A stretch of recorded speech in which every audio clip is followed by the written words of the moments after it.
So we're here to talk about the doctoral dossier. We do have two cohorts here with us because one cohort is getting this a little bit sooner. So cohort 8 is getting this a little bit sooner, just by a few months. And then cohort 7 is getting it a little later, but don't stress about that because we're going to talk about that and I will make adjustments. Remember, I've been part of this crazy too. I totally understand. And so I'm being very, very flexible and we're gonna work it out. So just know that you can talk to me and don't stress because I'm not gonna stress.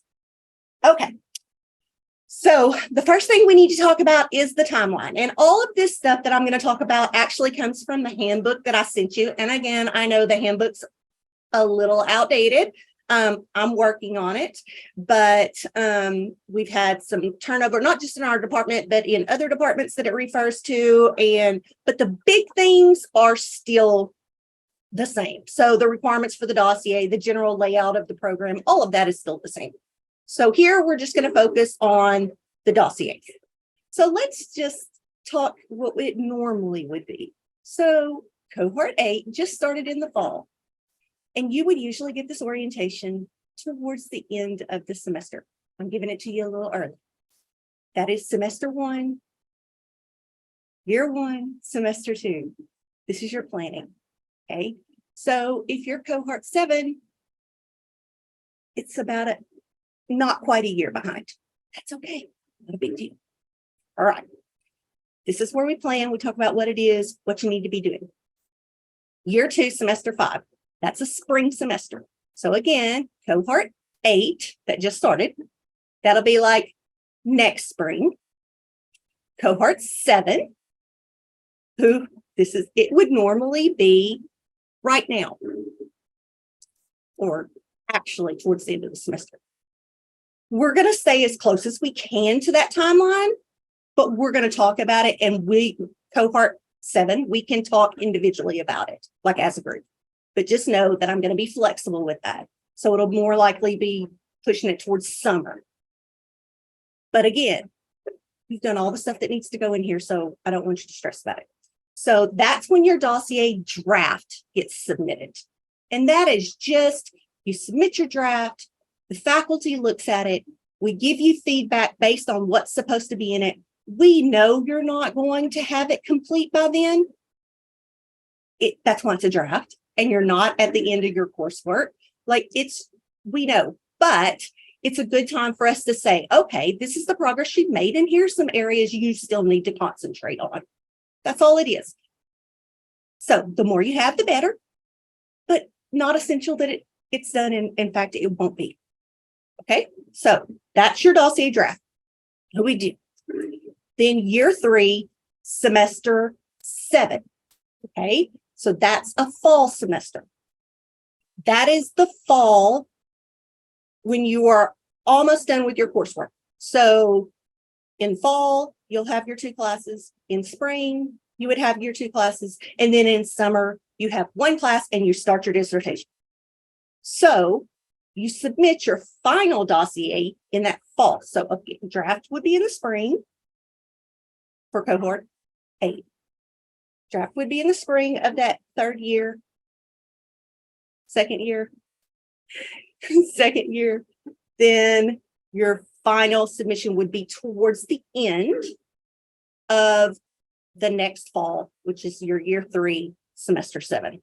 It would be towards the end of that semester. Okay.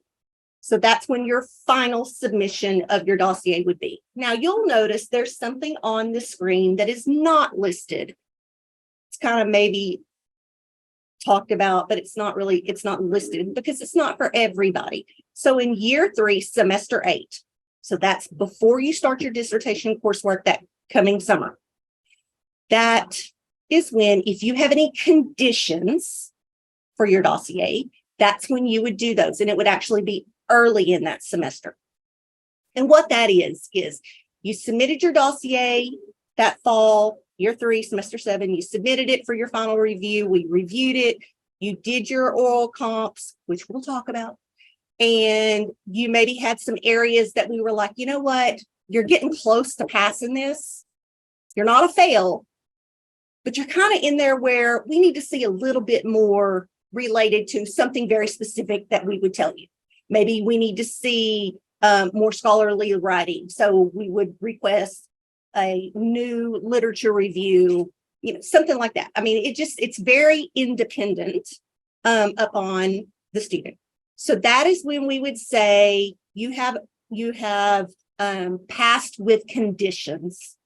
And that means that you would have to redo something and submit it for review. So you can either pass with conditions, or fail. I will be honest, I have not seen anyone flat out fail. I haven't seen it. And we are now, okay, so Cohort 6 just submitted theirs. I don't see anybody that's failing. Cohort 7, you're coming up, and 8. It's just, you've had a draft, where you need to work. Like, we work you through this. I just haven't seen it done. Now, that's not to say if you don't turn in something, I mean, yeah, you fail. Okay. So, but generally it has always been pass or pass with conditions so far. And the pass with conditions, I haven't seen anybody fail when they got passed with conditions. Like, they knew what they needed to work on, they did it, and we evaluated it, and they were good to go. So that's what that is. You have to have passed your dossier before we can allow you to start dissertation hours.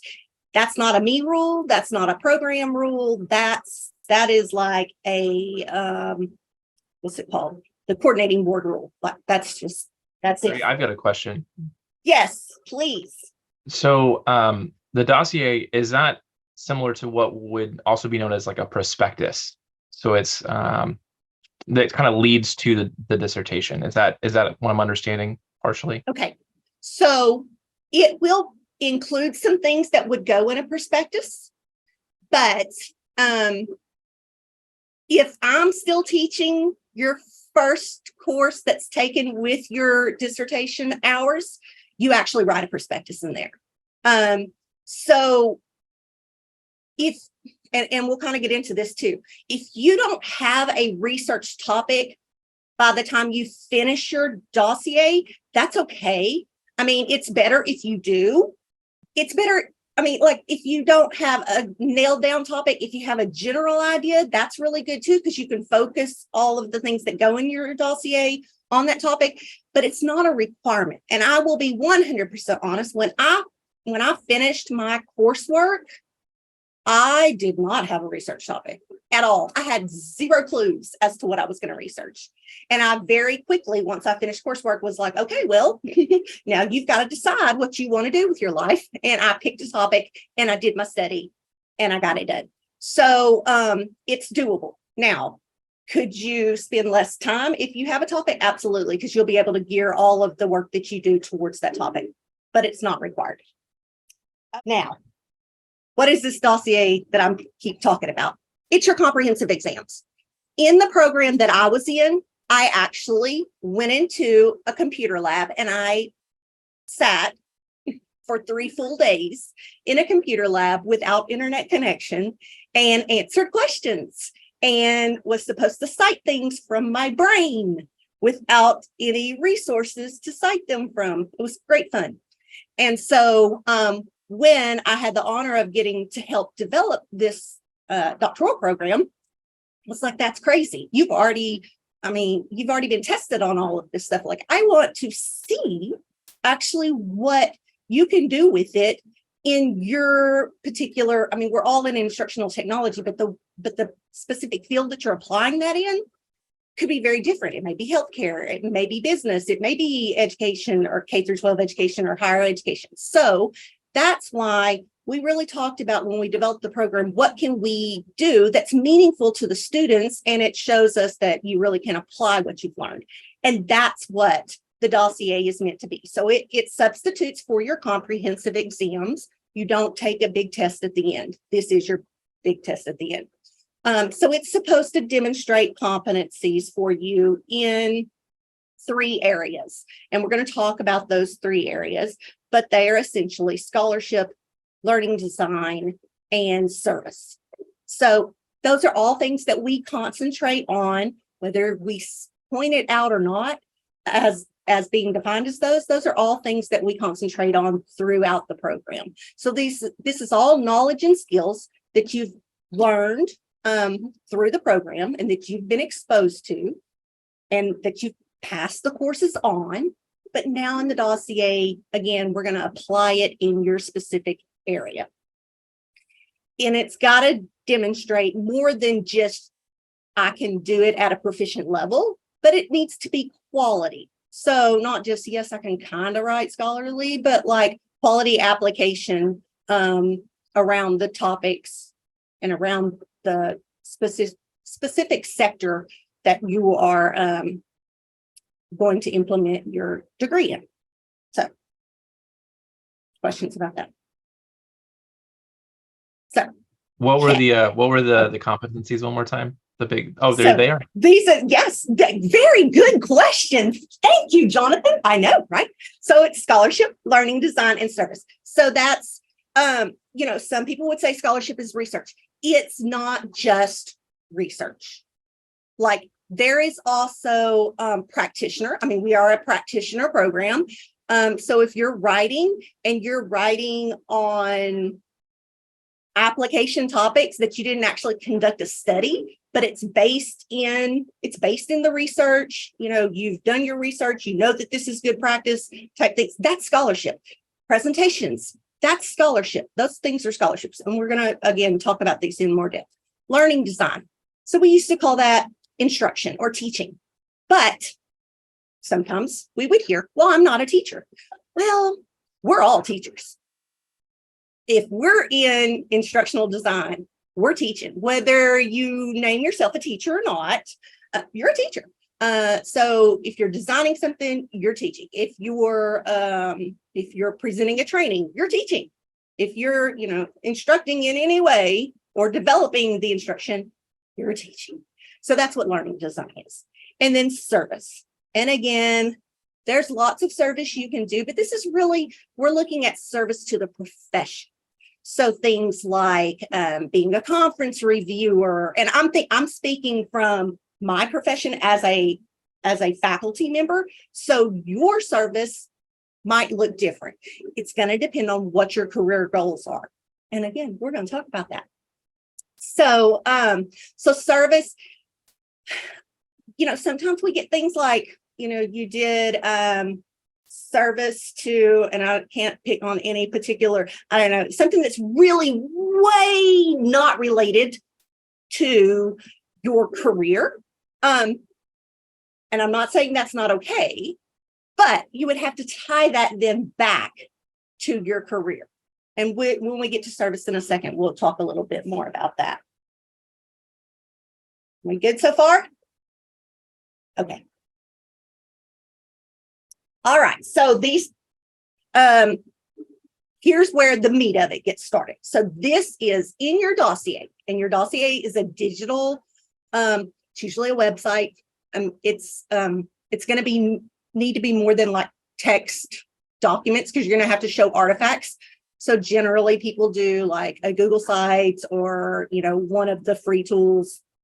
It's up to you, but it's got to be a digital submission. And the first thing that goes in it, and this is again in your handbook, I think it starts on, let's see over here. The components of your dossier start on about page 19 of your handbook.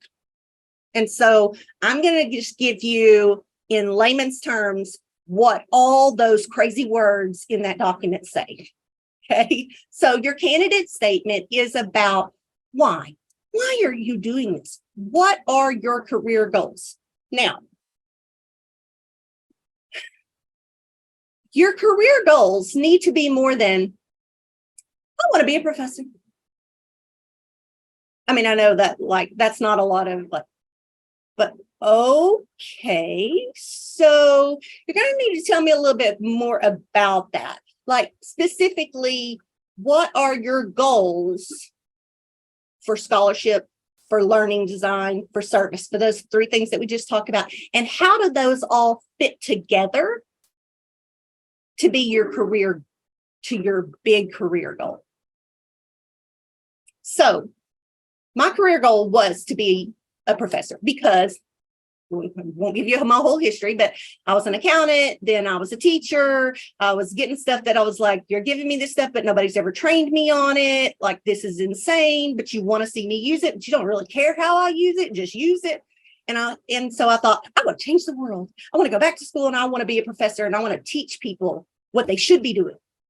So that was my career goal. But within that career goal, I had to have very specific goals related to these three other areas. So I looked at scholarship. Okay, I need to present and I need to publish so that I'm marketable, more marketable than other people in my area, so that I can get that job, so that I can make that difference related to my overall goal. And then I thought, okay, so I also need to actually have taught something, or at least design something to say, yes, I can be a designer, more than just I designed my classroom instruction. So I went and on the side became a designer for Kaplan University, like a contract designer. I designed their whole master's program in arts for education, and I wrote all their coursework. I mapped it out. I met with them. We consulted. I did all that, and I was able to use that as, here, I can show you my process. I can show you what I've designed. I can show you the evaluations on it, the feedback that I got. So I was able. My goal then was to actually do instructional design, and to have feedback on that. So I needed to have some real life experience in that. That was my goal. That doesn't mean that that's going to be your goal. I'm just giving you an example of what I did. Then in service. So kind of the same thing. I knew I wanted to be in higher education. I knew that service to the profession was important. And so I did things like volunteered as a conference reviewer. I volunteered as a reviewer for journals. I volunteered for everything. I'm not telling you to do that. I also was in a residency program where I didn't have a day job.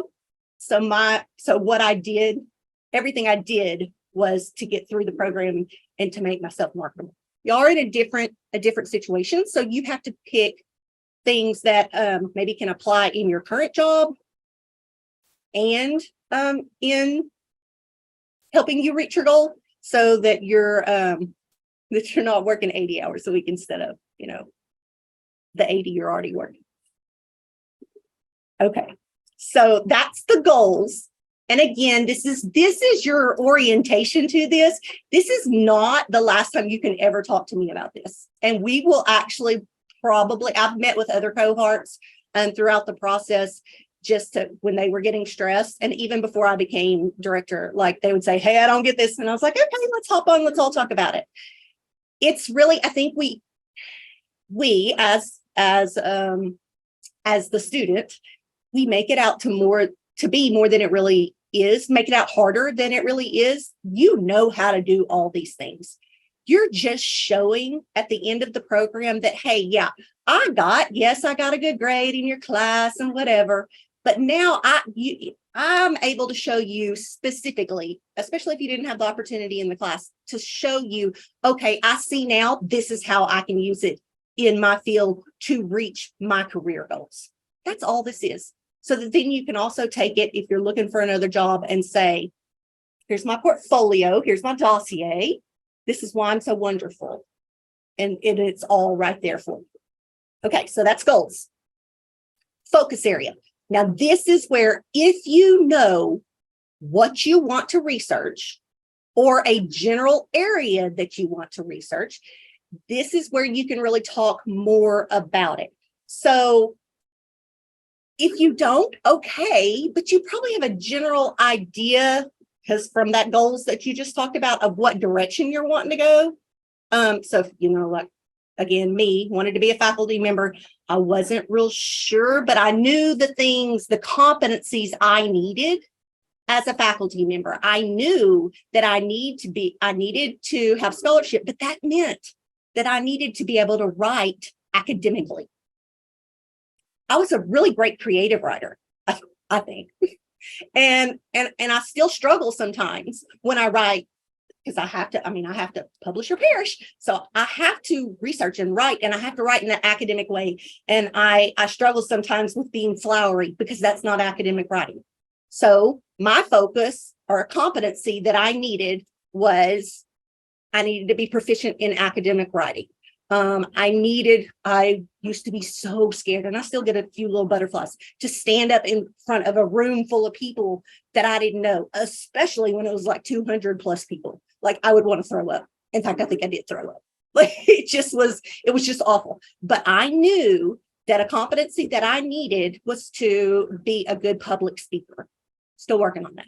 But you get the idea. Like so it's again, your competencies are going to be yours. They're going to be, what do you need to reach those career goals, and specifically under scholarship, learning design, and service.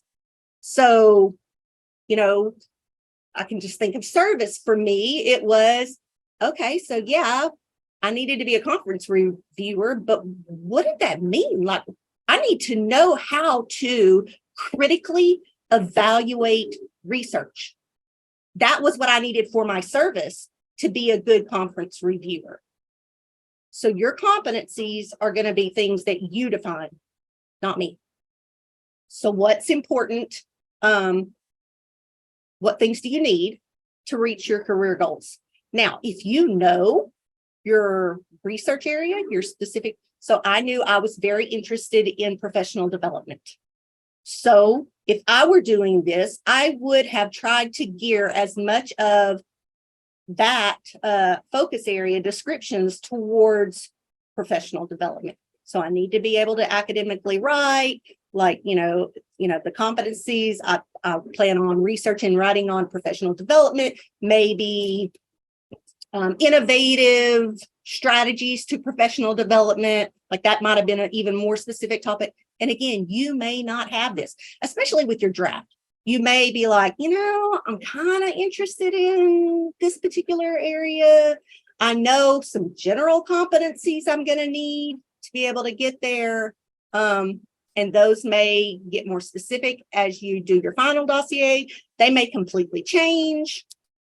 They may not get more focused at all, and we'll have to do a lot of work together in your first courses towards your first courses. They're really not courses, but it's like a independent study towards your dissertation. So the more focused you can be, the better. Then there's this thing called knowledge and expertise. And this one confuses the crayola out of everybody. I get it. I mean, the way it's written is a little like what? But again, there are some things that you might need to be able to, or some expertise that you might need to have that's kind of related to your focus area, but not exactly. And I'm trying to think of something off the top of my head.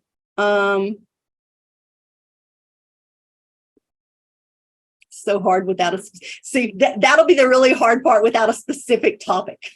Because if you have a specific topic, you can say these are the exact competencies I need, and these are kind of related. So let's see because professional development's my thing. So I might also need to have some knowledge and expertise in grouping.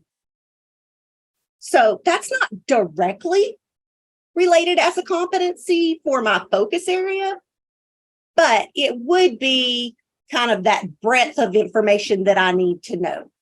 Another thing, like I can kind of code, like I know enough to be dangerous and tear things up. Trust me, ask SHSU online, because they're like, what did you put in this HTML? I'm like, I know, sorry. So that is, for me, that would have been like that knowledge and expertise that was helpful, or some would argue not helpful, but it was something that is not directly related to what I do every day or what I needed to know to do every day, but it was information and expertise that could assist me along the way. Don't make it harder than it is. And again, if you write it and it's not right, We will tell you that in your draft. We'll be like, have you thought about this? What about this? That's what we do. Okay. All right. Questions so far? You're just like, oh my God, what are you doing? And it's like so hot in here. It's sauna. All right. So now once you've got your candidate, that was your candidate statement, those three parts: goals, focus area, knowledge and expertise.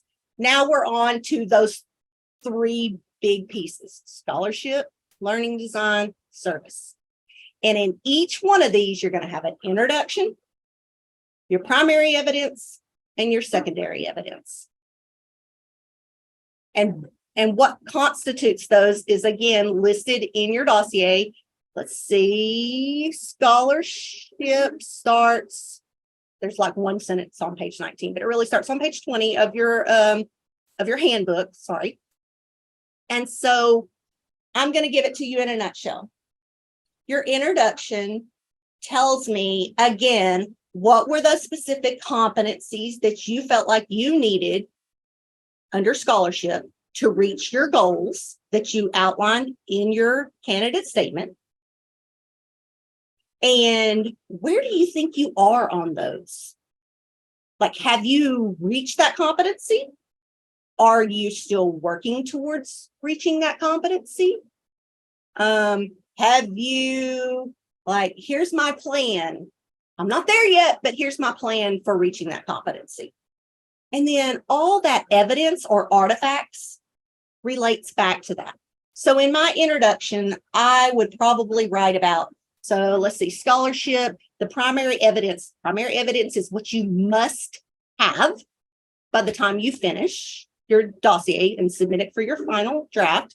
That's your must-haves. So you're supposed to have 2 of your best literature reviews, not annotated bibliographies, literature reviews. And that is one of the biggest things that we have.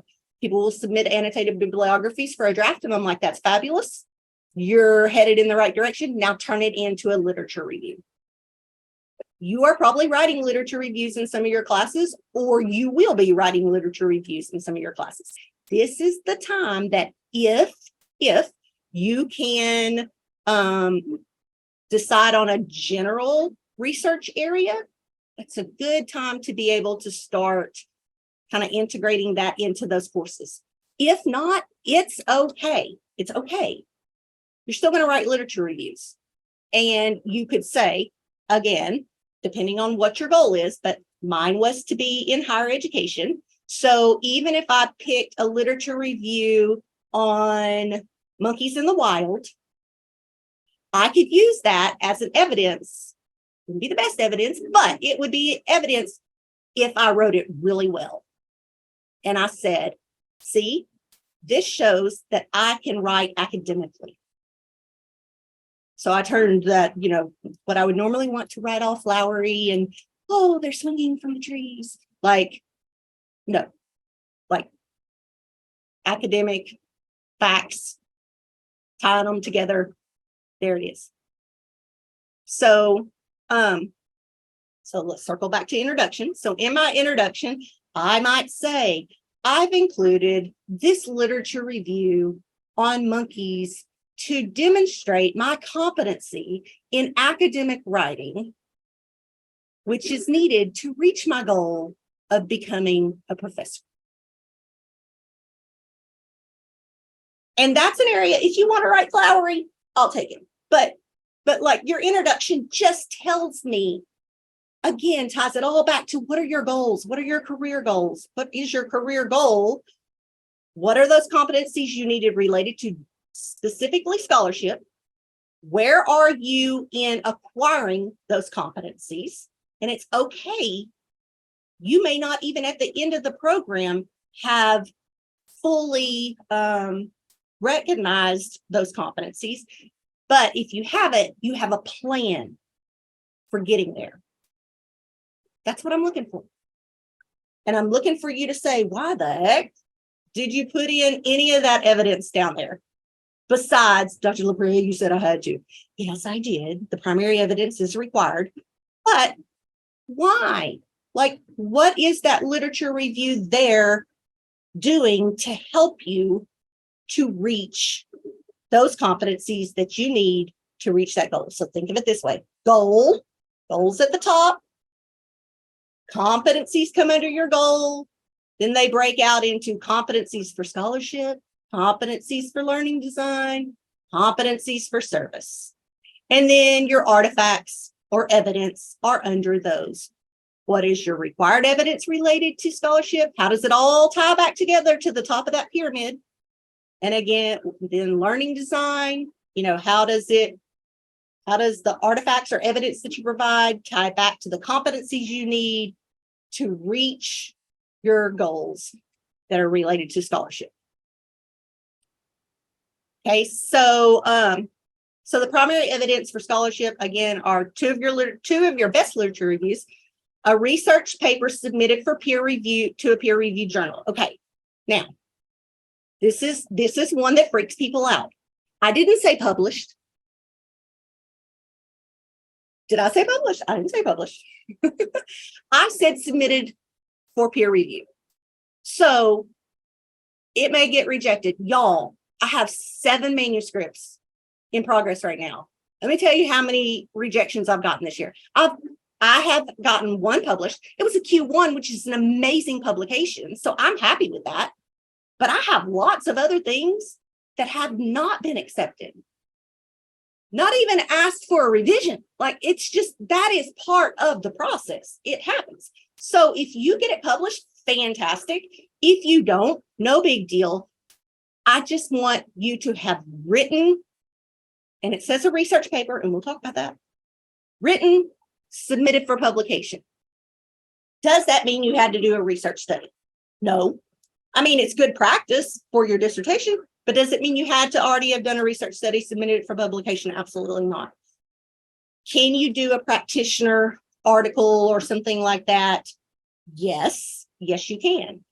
But it needs to be based in research. And what I mean is in the literature. What are the best practices? What do the leaders in the field say?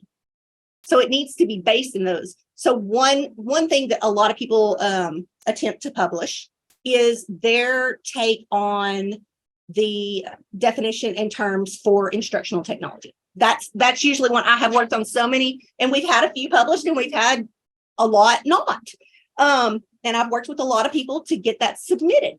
But again, like when I taught that to people, like I'd say, tie it back to the research. Where's the research? Where's the research?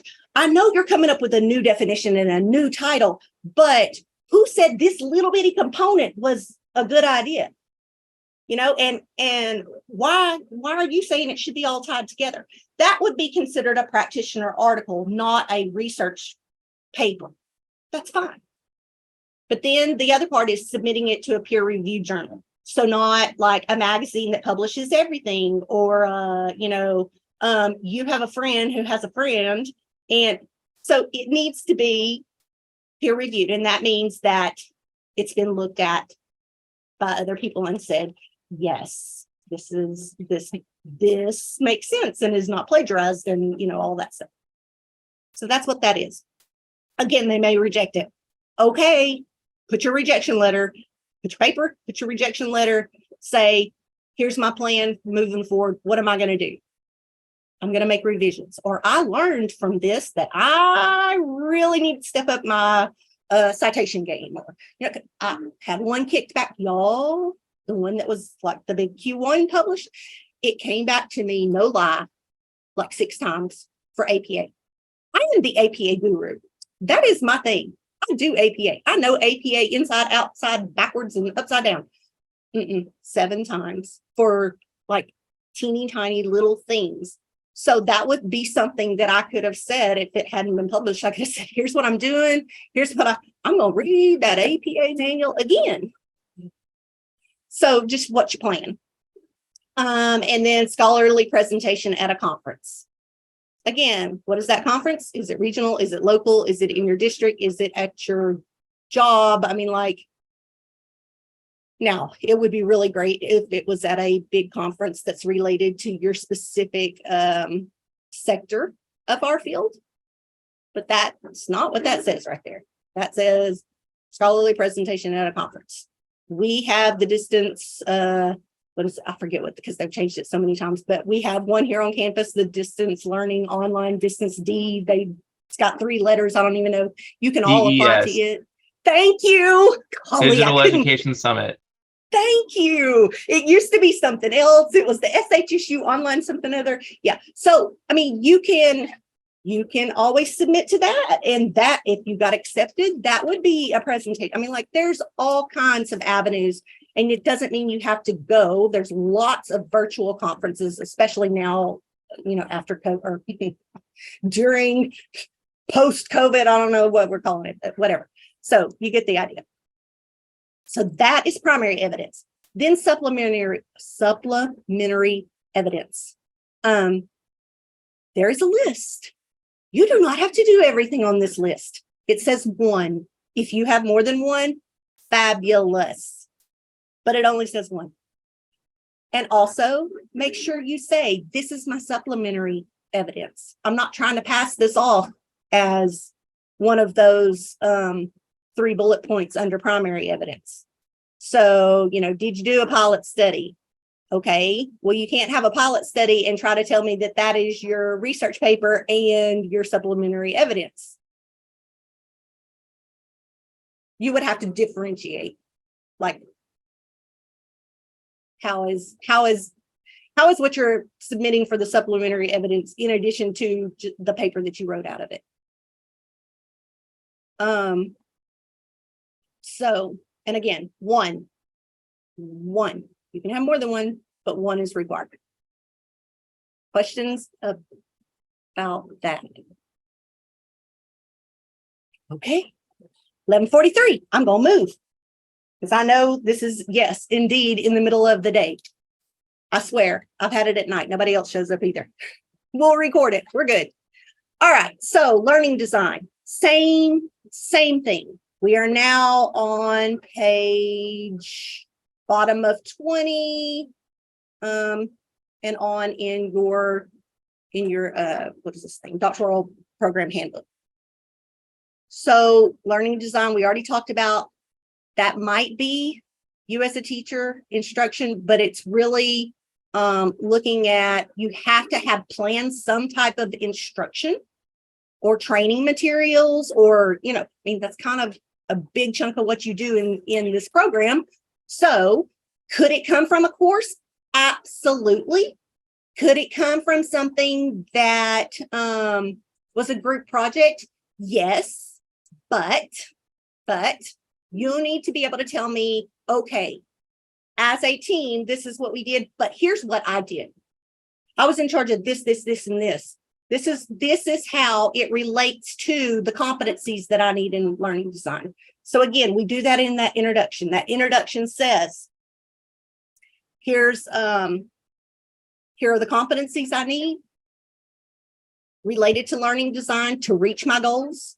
Here's where I am. I have met these competencies. Here's the evidence that demonstrates that I have met those competencies. Here are the things that I'm working on. Here's my plan to reach those. If you have a timeline, fantastic. Like, if it's beyond this program, okay, it's fine.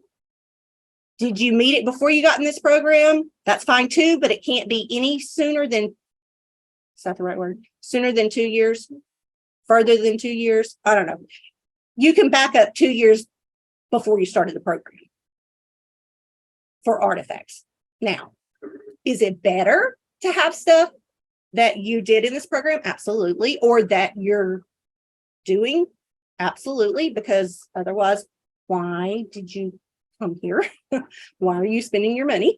But if you, if there's like a thing or two that you're like, well, I did that and I haven't done as much of it now, then you could use evidence or artifacts from up to 2 years before you started the program. I will tell you that very likely, if you do that in your draft, we'll say, that's wonderful. And yes, it's fine, but do you have anything else more recent?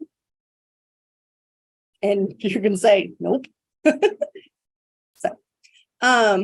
So again, same process. And And it, and all of these also ask what's your perspective on learning design, like learning design. Should it be teacher led, or should you have, or should it be learner focused? So, I mean, like, we know what the right answer should be, but you may have a different philosophy, and maybe you can convince me of that in there. But you tie all that together. Like, again, here's my philosophy on it. Here's the competencies I need to reach my goals related to learning design. Here's the evidence or artifacts that I have. And here's how they've helped me reach this competency or work towards this competency. If I'm working towards the competency, what's my plan for reaching it? It's that simple.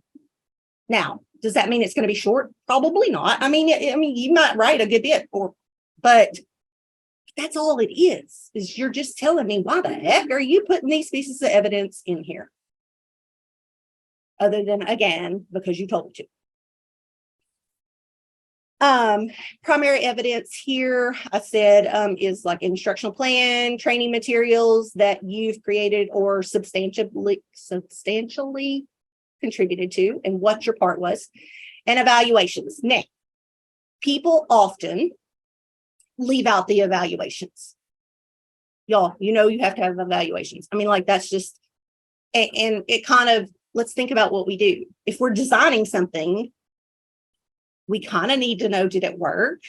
Is it any good? Like, if you just design stuff and throw it out there, I mean, when I tell y'all, I take my course evaluations serious, like, I'm for real. I go back, I cry, I look, I go through it and I go, you were mad at me. Okay, I got that. You really had constructive feedback, and I'll own that. Like, I need to fix that. I can do better.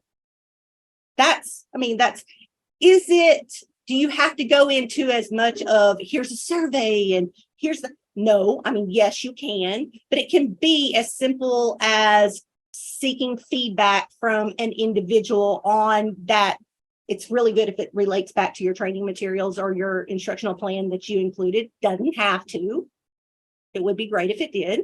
But so that you can show that you're doing more than just designing, but that you're following through on that learning that you do design, like, is what worked, what didn't work. So people often leave that out. And that is one of the areas that on drafts that I always just about have to say, okay, this is great. Your instructional plan looks fabulous, or this materials you designed look good, but who else told you they look good? So don't forget your evaluations. And then supplementary evidence. Again, this, more than likely, being in the field that you're in, you're going to have lots of instructional materials that you've designed. And so your supplementary evidence may also be instructional materials. Just tell me that this is your primary evidence. This is your supplementary evidence. Like, differentiate which one so that we know. And there's a list. And again, minimum of one. That's it. Questions? Because I know I'm kind of flying through it now. And again, this is not the last time you have to talk to me. Okay, and then service. Same stuff. Here we go. Let's see. Service starts on the bottom of page 21 of your handbook. And you go through the same thing. Like, what is your perspective on service? A lot of people you're at Sam Houston. A measure of a life is service. Okay. I mean, like, what's your perspective? So what do you think about service? Like, why are you doing it? And again, not because you told me I had to, but like, what value do you see in the service? How is it going to help you? Again, self-serving, I get it, but it is. I mean, what we do should be helping others, but it's self-serving in reaching our goals, and that's okay. So you need to tell me, like, what service are you doing? How is it helping you to reach the competencies that you need related to service to reach your goals? Could it be it could be networking. I mean, you could be doing service to network to reach your goals. Okay, That's acceptable. Still service. And so you write about it. You write about, here's what I'm doing.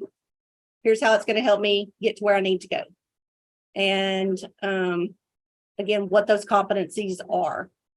Do you need to be able to be a constructive evaluator of research to be able to serve the professional community? That could be a competency. What are you doing to reach that competency? What's your primary evidence?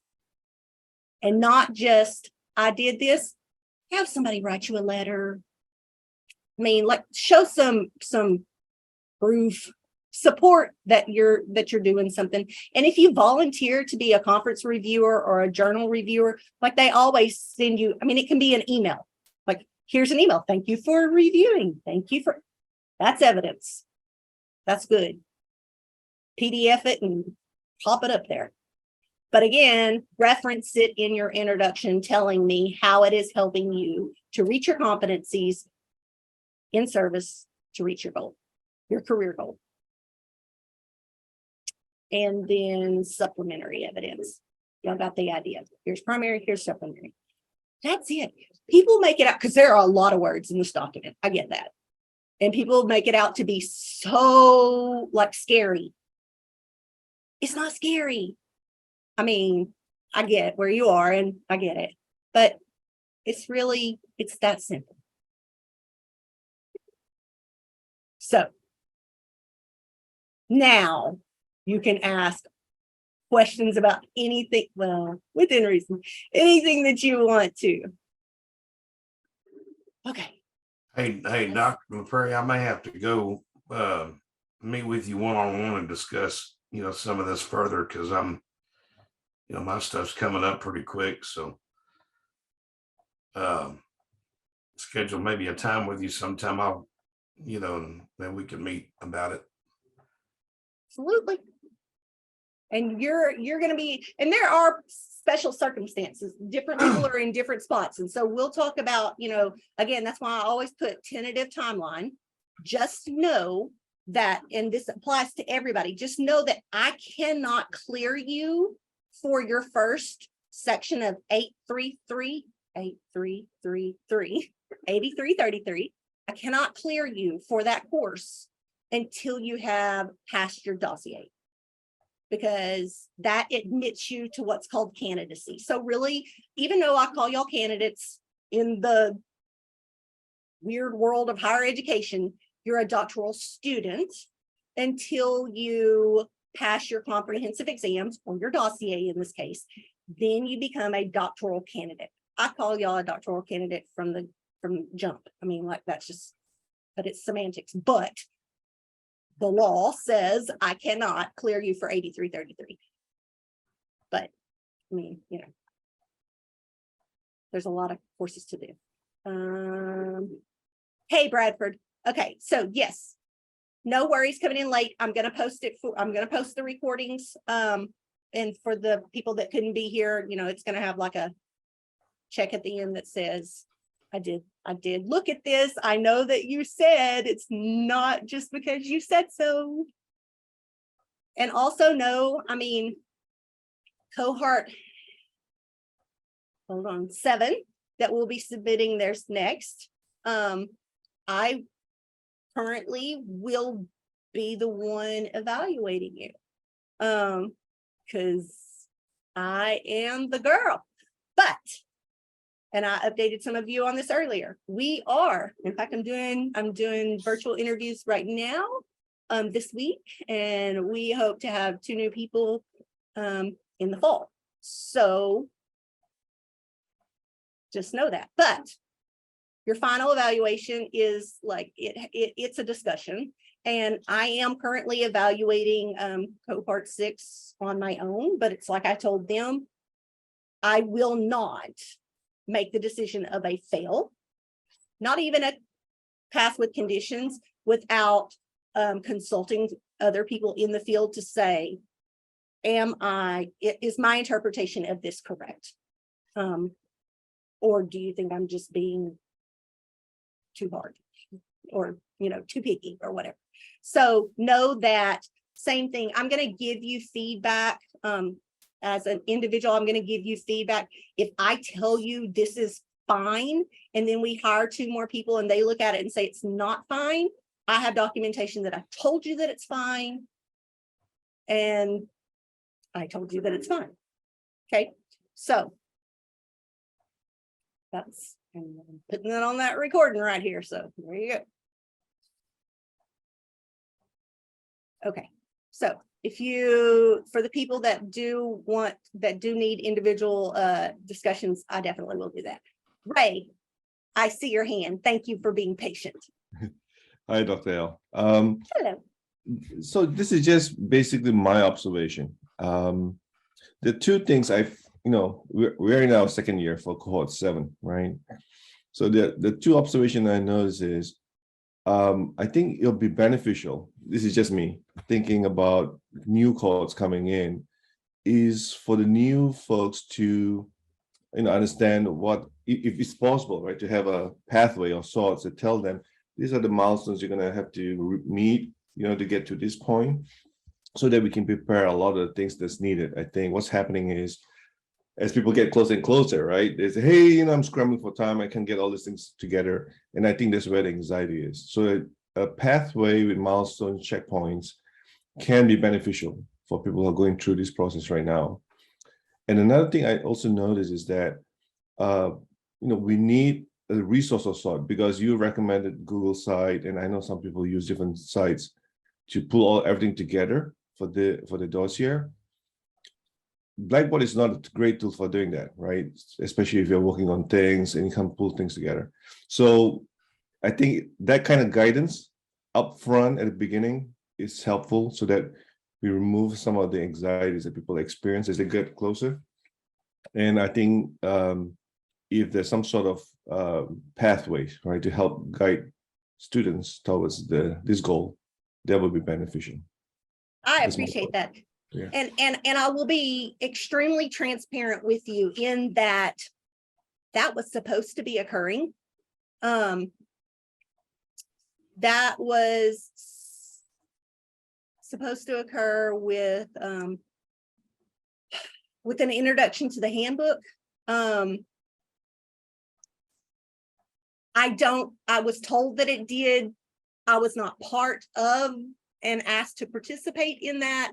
And, being now in the position that I'm in, I would hate for anybody to ever say, well, she did whatever, she said whatever, because I know that there's always, 3 sides, each person, and then what actually happened.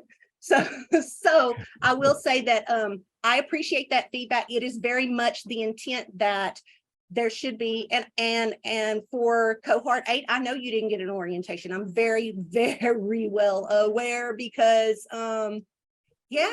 because this all occurred really quickly, and at no fault of yours, at all. But it is supposed to be that there is an orientation to the program. The dossier handbook is presented to you. All of this is outlined in the dossier handbook. But again, I feel like it's written in words that are pretty scary. I mean, for me personally, when in reality, it's just really just saying, hey, here's what I want to do. And here's how all this stuff that y'all are making me do is getting me there. As far as the resources, I think it's a really good idea for us to offer suggestions on that. And y'all know me, I'm one to, as long as I can and have the control, I won't prescribe, because if I have seen some really great things done with Google Sites. I've seen people that know way more than I ever thought about knowing for website design, and they go and they host their own and they do all that, and it's great. But again, I hope it looks pretty decent, because you're all instructional designers, but that's not the main focus. The main focus is the content, the quality of the content, not how flashy it is.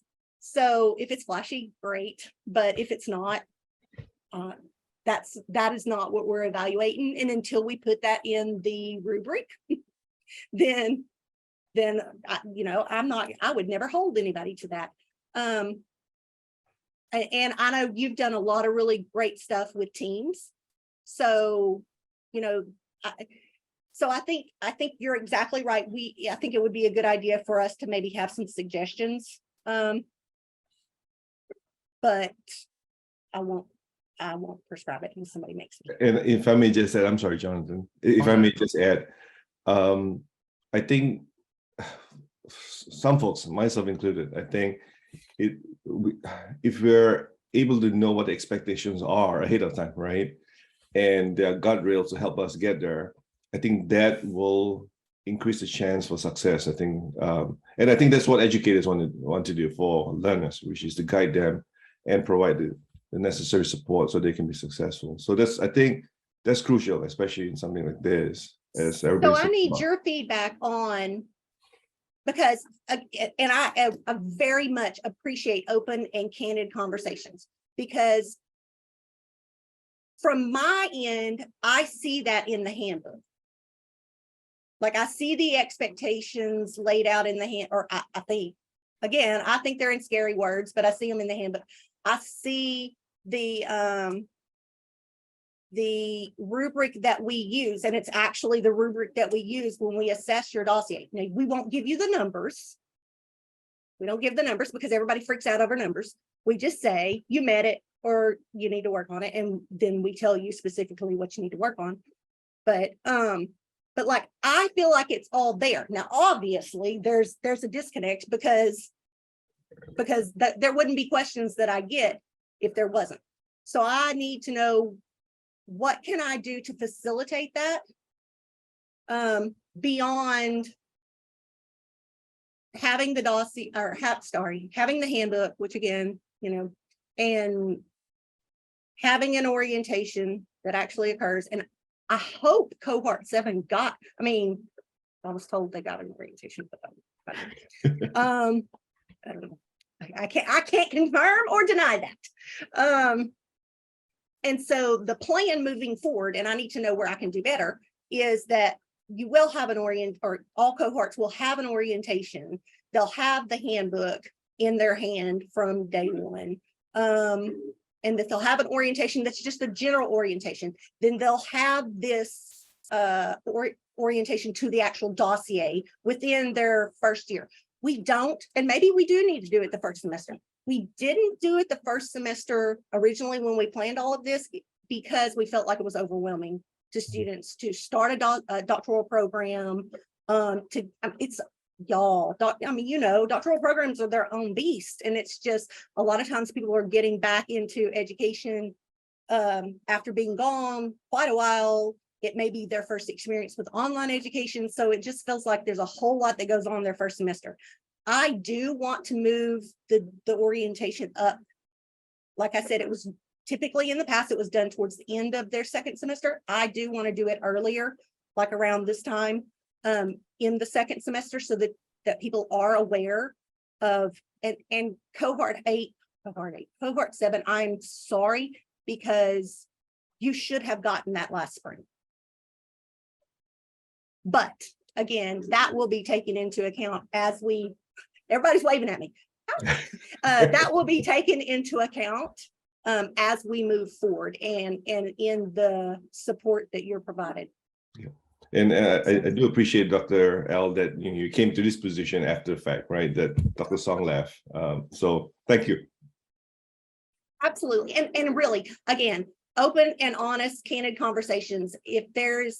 Because again, there is obviously a disconnect, and I need to know how I can do better. And so please, you can always send me a message or whatever. I know that's more time on you, but I do appreciate it. And I do appreciate the input to help future cohorts. Jonathan. Yes, sorry. I'm eager to jump in and add some comments, and I have one question to kind of open it.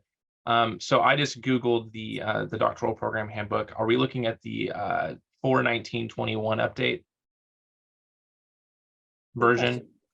Let's see here. Yes. Okay, perfect. I was going to also suggest maybe when you send this recording out, if you could send out the PDF or a link to that, I think that would be super helpful. I would also say as well, this is going to be my 4th degree from Sam Houston. So I'm across multiple colleges. And I will say this as an encouraging point, not to discount Ray, but the experience I've had in this program so far has been so much more organized and like actually informative about some of these pieces than other programs that I've experienced. And so like for me, it's refreshing to hear some of these pieces early and understanding them and having, both a printed material and then a really wonderful orientation about kind of your perspective, a personal perspective on each of these bullet points. So I really did appreciate that a lot, because I know I didn't get that in another program a graduate program that I went through. And while looking and reflecting back on the program, I'm like, oh, this is an excellent program. In the moment when I was in it, it was hard to understand. And so, I do appreciate all of these little pieces that you've got. And I would also say that the courses that y'all taught in the first semester of the program, there's so much stuff. I'm looking back now, I'm like, oh my gosh, there's so much intention. There's so much intention behind all of the different pieces of the goals that you did in your course and all these other pieces here. And so I just wanted to kind of encourage you that I see where you're trying to get it and what's going on. And I appreciate what y'all have done to organize and build the program. So I appreciate that, because honestly, it's, I have struggled a little bit in the fall and moving forward with balancing my expectations of myself and of the program, and trying to get it where I think it should be, and so I feel like I, make a little bit here and a little bit here and a little bit here, but then I'm still like, oh, but I want to do this. And as people kind of brought up in our press meetings is, I have lots of ideas on my vision board, but what am I actually going to do? And so I'm trying to prioritize, and I appreciate that. And want y'all to also understand that there are some things on the back end that I have to do and address that we don't always see, that are important, that have to go before some of the things on my vision board. So I appreciate that. But again, too, I also know there are things that need to be improved. And sometimes I don't know until you tell me. And so one thing I got from some of this conversation too is that I'm not sure that y'all are aware that there is a Blackboard org or organization available to you for the program. So when you go to your courses, if you look under courses, there's actually a link that says organization. And there you should be part of the DIST_ORG doctoral, I don't remember. And there may be 2. I have heard from some people that there are 2. We're working on that. I don't know why there would be 2. There's only one, and it's the DIST_ORG. It is under construction. I am working it again. It's one of my vision boards, and the way it is laid out right now was not my design, but I'm working with what I got. And so there is a good bit of I think there's a good bit of information there too. It is also how I generally try to send out messages to y'all through there. So there is, I will likely put the recordings up there, and then I will let you know where they are, so that they're housed there, and that you don't have to go to like Zoom, and Zoom, the way the university has it set up, it deletes everything after 60 days and all that stuff. So yeah, so I will likely put it in, and I haven't put the January 29th recording up yet either. I think it was the 29th. I don't even know, my days all run together here lately, but it's going to go up there as well. And I will send out a message to let you all know that it is there. And that's where we currently submit dossiers and all of that stuff. So, hey, Dr. LaPrairie, I just wanted to tell you, just like Jonathan had just mentioned, I think I speak for all of us, but we really appreciate you staying on top of it. We know all this burden's just been thrown in your lap, and with the absence of, all the faculty but we just really appreciate you staying on top of things and keeping it going. Not many people probably told you that, but but kudos to you for staying on top of everything. Appreciate it. I appreciate that. I appreciate it very much, but I want y'all to know, I know this is at no fault of your own, that some of the things that I think we still have a really wonderful program. I think we have areas that we need to grow. And as I've had to try to add adjuncts, and I'm trying to make sure that we get people who have really good experience that they can draw from before I can fill those positions with full-time faculty, that we have people in there that care. I've been lucky in that I've had some connections with people that I know that would treat it like their full-time job. So I think, but if that doesn't occur, I need to know that too. Like I need to have that feedback. I need to know where things aren't going right. So I want you to know that I know that this is, you didn't ask for this. And so I want this to be the best experience that you can have. And when it's not, I need to know, and I will do everything I can to address it. I won't always be able to fix everything. And there will be times that I try and fail miserably, but I'll learn from it.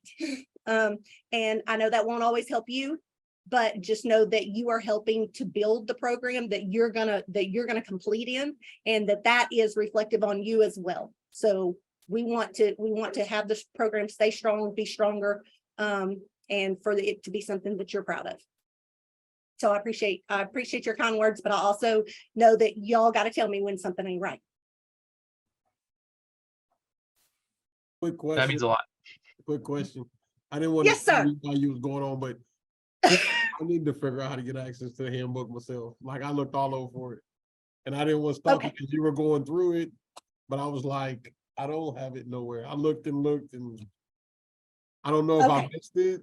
I checked my emails? Did we miss it somehow?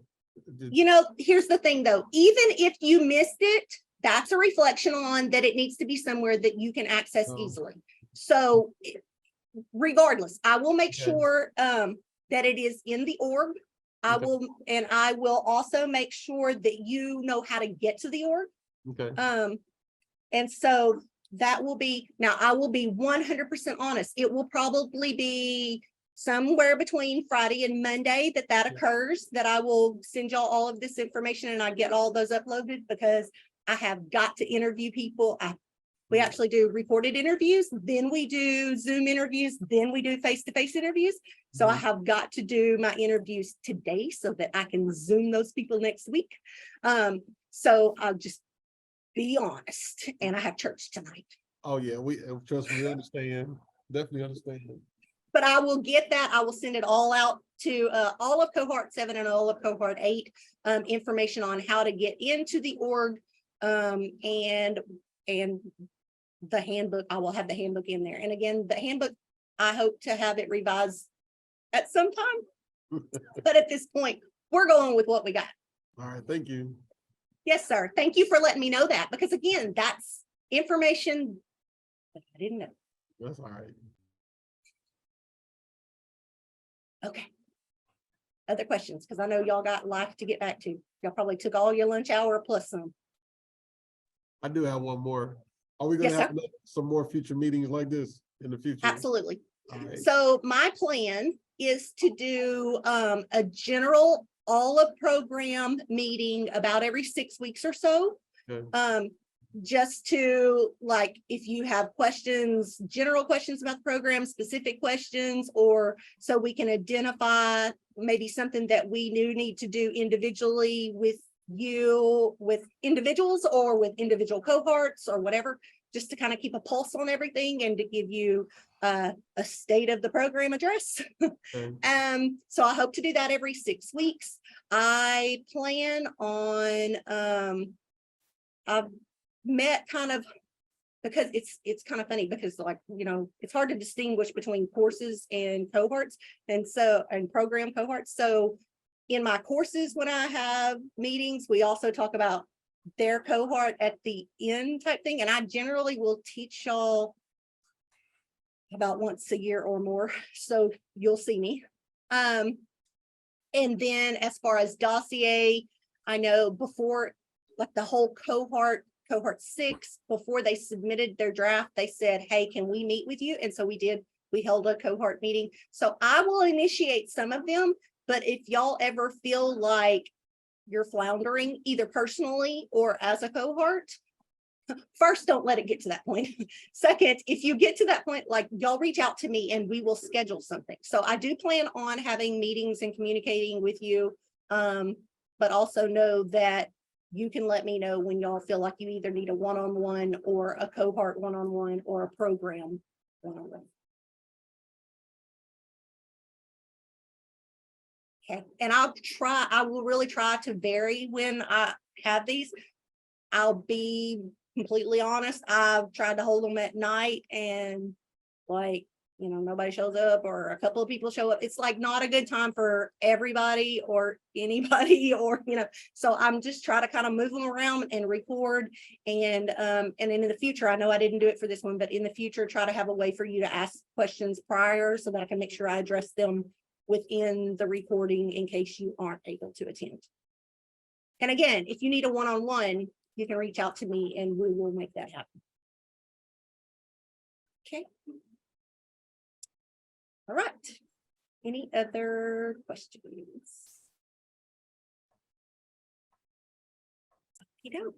Well, I enjoyed seeing all of you or talking to all of you. And I'm sure I will definitely be in contact soon with the information about the org and the recordings.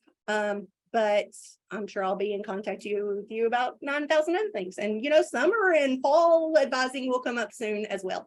And don't worry about those. I'll tell you what to take and your spot will be reserved. So that's one less thing for you to worry about.